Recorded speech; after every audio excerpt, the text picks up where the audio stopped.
The story of Wenamun is a literary text written in hieratic in the late Egyptian language. It is only known from one incomplete copy discovered in 1890 at Al-Habar, Egypt, and subsequently purchased in 1891 in Cairo by the Russian Egyptologist Vladimir Golenisev. It was found in jar together with the onomasticon of Amenepi and the Tale of Woe. The papyrus is now in the collection of the Pushkin Museum of Fine Arts, Moscow, and officially designated as Papyrus Pushkin 120. The hieratic text is published by Korostovch of 1960, and the hieroglyphic text is published by Gardner 1932. Discovery. The two-page papyrus is unprovenanced. It was reported to have been discovered in an illicit excavation at Al-Habar, Egypt, and was bought by Vladimir Golenisev in 1891–92.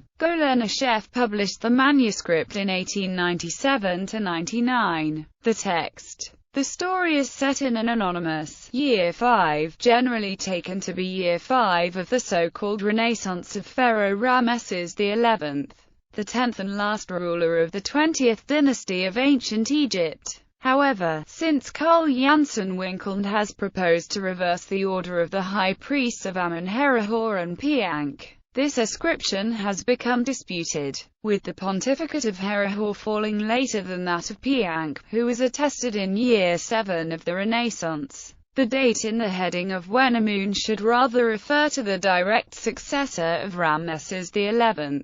Following Janssen Winkelnd, Arno Egbitz therefore argues that the story is set in the 5th regnal year of Smerdis I, the Delta-based founder of the 21st dynasty. Recently, yet another solution has been suggested by Adthij, who ascribes the text to year 5 of King Pinarja Mai, who is the successor of Ramesses XI in his radically alternative chronology, which is based on the reversal of high priests put forward by Janssen Winkelnd. As the story begins, the principal character, Wenamun, a priest of Amun at Karnak, is sent by the high priest of Amun-Herihor to the Phoenician city of Byblos to acquire lumber to build a new ship to transport the cult image of Amun. After visiting Smerdis at Tanis, Wenamun stopped at the port of Dor ruled by the Cheka prince Beda, where he was robbed. Upon reaching Byblos, he was shocked by the hostile reception he received there. When he finally gained an audience with Zakabal, the local king, the latter refused to give the requested goods for free, as had been the traditional custom, instead demanding payment. Wenamun had to send to Smerdis for payment, a humiliating move that demonstrates the waning of Egyptian power over the eastern Mediterranean. A causative factor of a new nature can be seen in this ebbing of Egyptian power, the rise of Assyria and its intrusion into Phoenicia around the year 1100 BCE. After a wait of almost a year at Byblos, Wenamun attempted to leave for Egypt, only to be blown off course to Al-Ashir, where he was almost killed by an angry mob before placing himself under the protection of the local queen, whom he called Hatbai. At this point the story breaks off. Analysis. It was once widely believed that the story of Wenamun was an actual historical account, written by Wenamun as a report regarding his travels. However, literary analysis conducted by Egyptologists since the 1980s indicates that it is a work of historical fiction, a view now generally accepted by most professionals working on the text. As Sass summarized the situation, in recent years most Egyptologists have come to regard Wenamun as a work of fiction, composed after the events it relates, its value as a historical source rather limited. On the other hand, students of the ancient Near East and of Egypt Levantine connections, thirsting as they are after every scrap of written information, often still treat Wenamun practically as a primary historical source of the late 20th dynasty. As examples of the latter approach, Sass cites Mazar, Kitchen, Millard, Yerko, Ward, Marco, Leahy, and Weinstein. For details on the former approach, see Bayes 1999, Scheepers 1992, Egberts 2001, Sass 2002, Schipper 2005. Yaroslav Cerny found that the text had no corrections, and was apparently written without any interruptions, such as would have been caused by simultaneously composing the document. In general, the literary character of the text is summed up by Egberts as being apparent from the sophisticated plot, the rhetoric and irony of the dialogues, the imagery, and the underlying reflection on political, theological, and cultural issues. Specific grammatical features also point to the literary nature of the text. Moreover, the paleography of the text points to a 22nd dynasty date for its composition, as well as a number of anachronisms more reflective of a post-20th or 21st dynasty time frame. The text ends quite abruptly, possibly showing that the person writing the text down was only interested in the first part of the narrative, and stopped when he realized that he had continued too far into the return journey. However, it has also been suggested that the text as it stands is complete and nothing has been lost at the end, with the last words as a fitting, but hitherto unrecognized closing formula. Finally, at the end of the text, in a slightly larger hand, the syllable is written, showing that it is not the original, which of course limits the value of paleography as a means to date the content of the story.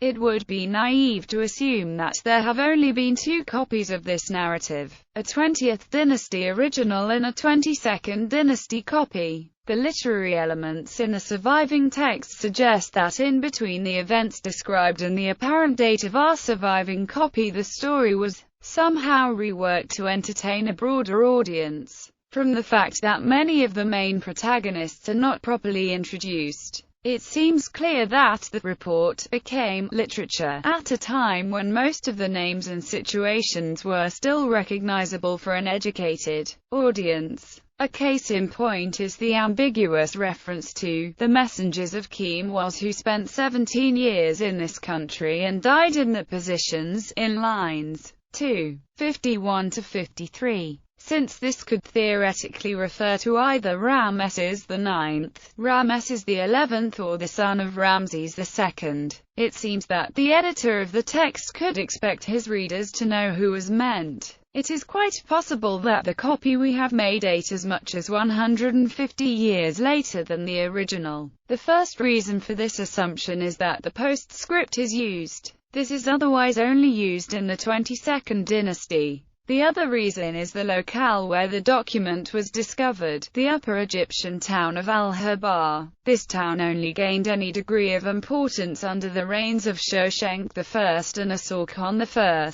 There was also apparently a renewed interest in the affairs of the Levant during the 22nd dynasty. The author of Wenamun possibly wrote the original manuscript as an administrative document, a report of his journeys. However, the man who had the document copied over a century later most likely had a different reason. When theorizing about the purposes of the copyist, it seems to be all too common to forget about the reverse side of the papyrus. This concerns, as near as we can tell, the sending of commodities by Niki through the agency of NPZKRT for unspecified payment. It could be that this is a summarization of an attempt to perform a mission similar to that of Wenamun in this later time. The journey of Wenamun to Phoenicia, then, may have been copied as a preparation for this later trip. Importance of the document. The story of Wenamun is an unparalleled source for learning of conditions in Egypt, as well as in Phoenicia. One can also see from this document, as from no other of the period, common attitudes toward religion, the state of Mediterranean shipping practices, and even the attitudes of foreign princes to Egyptian claims of supremacy in the region. Even the supremacy of the pharaoh in Egypt is placed under our scrutiny. The current pharaoh, Ramesses XI, is never even mentioned during Wenamun's journey.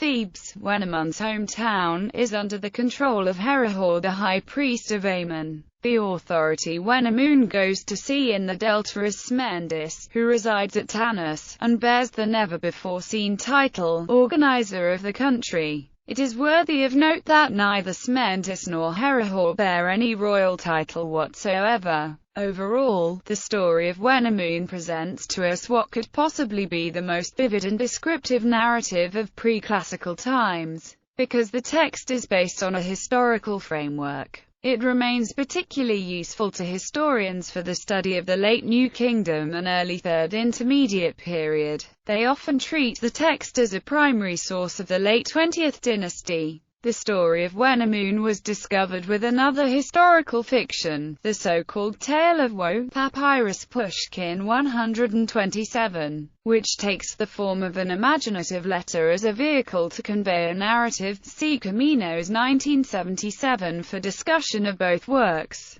The geography of Wenamun questioned. One scholar, Alessandra Nibbi, has written a great number of articles in which she tried to show that many modern interpretations of geographical references in ancient Egyptian texts are incorrect. On the basis of her analysis of the source texts, she concluded that the Egyptians were not a seafaring nation. Egyptian words normally connected to the Mediterranean and the connected geographical names were reinterpreted. As a result of her investigations, she had to relocate the locations mentioned in Wenamun, assuming that Wenamun journeyed through the Wadi to Lake Timza. Although, so far, her conclusions have not been accepted by any major scholars, her work has led to a renewed study of certain terms.